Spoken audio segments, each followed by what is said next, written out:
It's Monday. I woke up at 4 in the morning. I had to bite somebody to get into the bus. And I walked 3 miles from the bus stop to school. And I'm already there in school. And school starts at 6. Here school starts at 7:35. Their school starts at 6. When you get in the classroom, you see your teacher writing warm-up questions on the board. Could be of any subject. And right away you have to start doing those warm-up questions. Until 7, then we have an assembly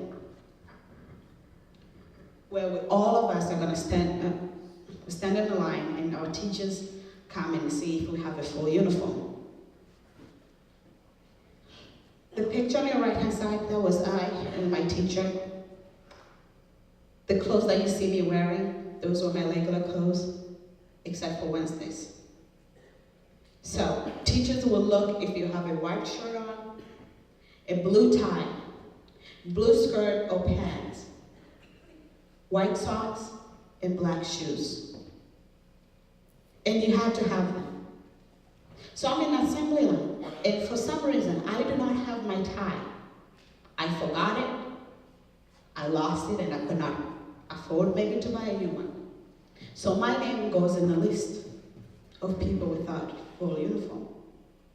And that did not mean that you're gonna come after school to get a detention. That meant something else. So my name is in the list. Then after the assembly, go back to the classroom. Now I picked a Monday because Monday were a little different than any other regular days. Monday, as a student, I did not go to school with only books in my hands, but I went to school with sticks as well. So on Saturdays, one of the things that my friends and I will do, go around and search for sticks that we're going to use on ourselves. So my name, as I told you, was on the list of not having a full uniform on. And then after we get into the classroom, all 7th graders go to this big room.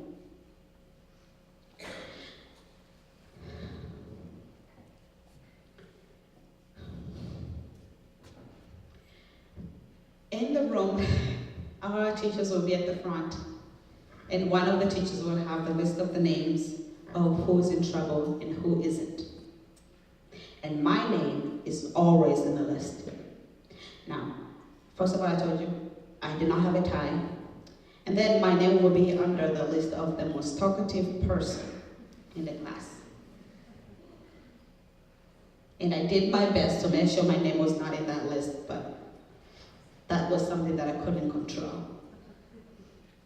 And then, since I told you that we go to school 6 days a week, on Saturdays were the days that we took tests and quizzes. So our teachers did not only teach us, they didn't only make tests, but they also told us what to get in the test. So before you take the test or the quiz, before you even see it, before you even know what's going to be about, they'll tell you what to get. So the teacher would say, in this math test, I want you to get above a 90. So you get the test, you do your best, but you did not get above a 90. My name will be in the list. Failed to do well in class. So they call me up. And I have to give my teachers the 3 sticks that I have. One teacher will be standing on the left-hand side, one teacher will be standing on my right-hand side, another one at the back. And the other teacher with the list of the names will say that Queen is going to get about 20 sticks today.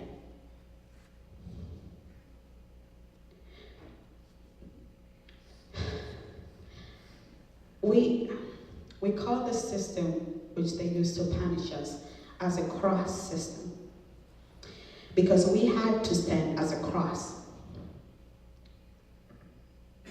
like I'm doing. So when the teacher said, Queen is about to get 20 sticks, those teachers are going to hit me all at the same time until all those 20 sticks are done. And it was not something to complain about. was not something unusual. Because they started hitting us since we were first grade. So by the time you're in 7th grade, you're so used to it. There's nothing different about it. We used to cry, reach to a point you do not even drop a tear. We're so used to it. After those 20 steps, after everybody gets their punishment, we all go back to the classroom. The class that graduated with me, 7th grade, we were about 654 students. We had 4 rooms, all of them total for 7th graders. The rooms were labeled from A to D. A being the most smart people classroom, D being the class of people who do not even try. Now, I did well in school. I did very well and ended up being in the A class, in the A classroom. In the class, it's an average of from 90 to 100 students. And that did not mean that the rooms are really big. The rooms were as small, just like the rooms that we have now, here in Franklin High School. The picture that you see there at the bottom left, that's how crowded the rooms were.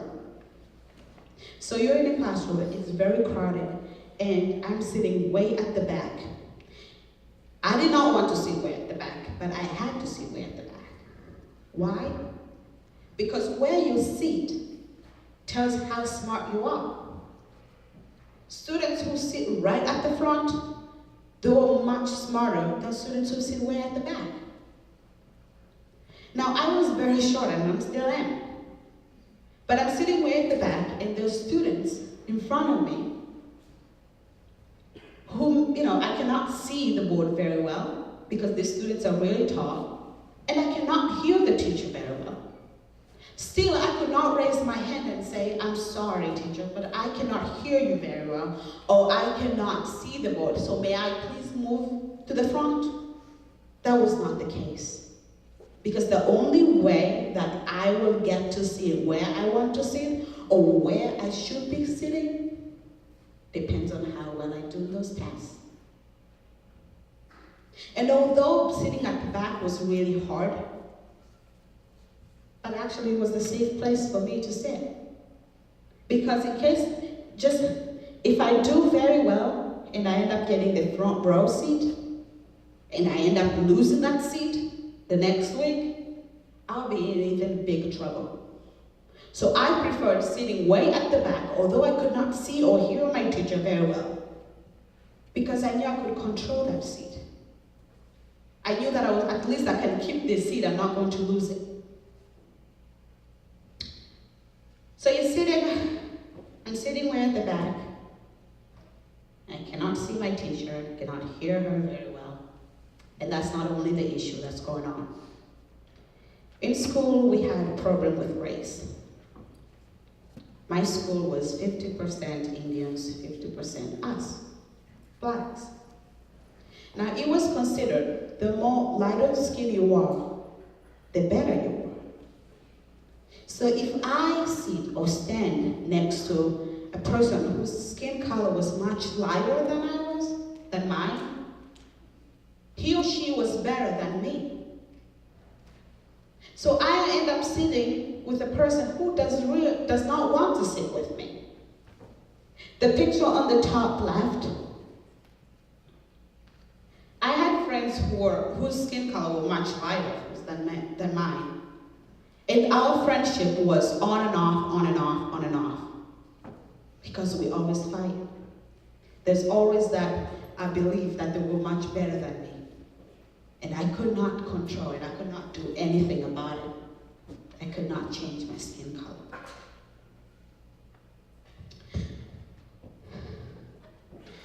So I was in 7th grade, and all these issues that I told you, those were daily things that I had to go through every single day. In 7th grade, I was doing okay. I was about to take a national exam test, which here you call it MCAS. We took national exams after every 2 years. And those tests will tell you if you should go to, in case Let's say you're in 6th grade, if you pass, you go to 7th grade, and if you fail, then you stay in 6th grade. So these tests will tell you if you should move on or not.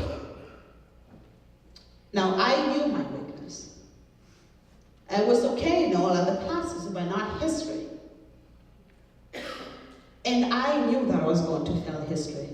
And if I failed history, I was going to remain back in 7th grade. And I did not want that. I really wanted to graduate and go to high school. So one day I was sitting in I was sitting in a class,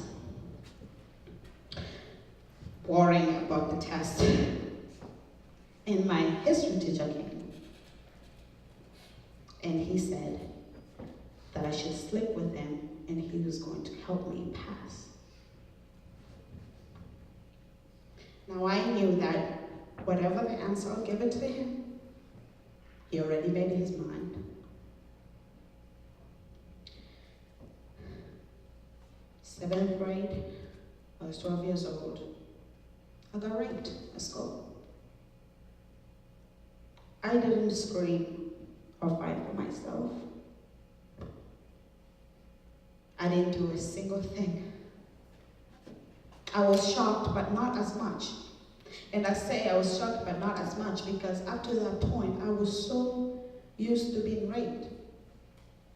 It was a normal thing. It was, it happens that I do not think twice about it. It's like the way how life went. I say this because at home, each day after I get out of school, I go home. My uncle used to treat me as his second wife.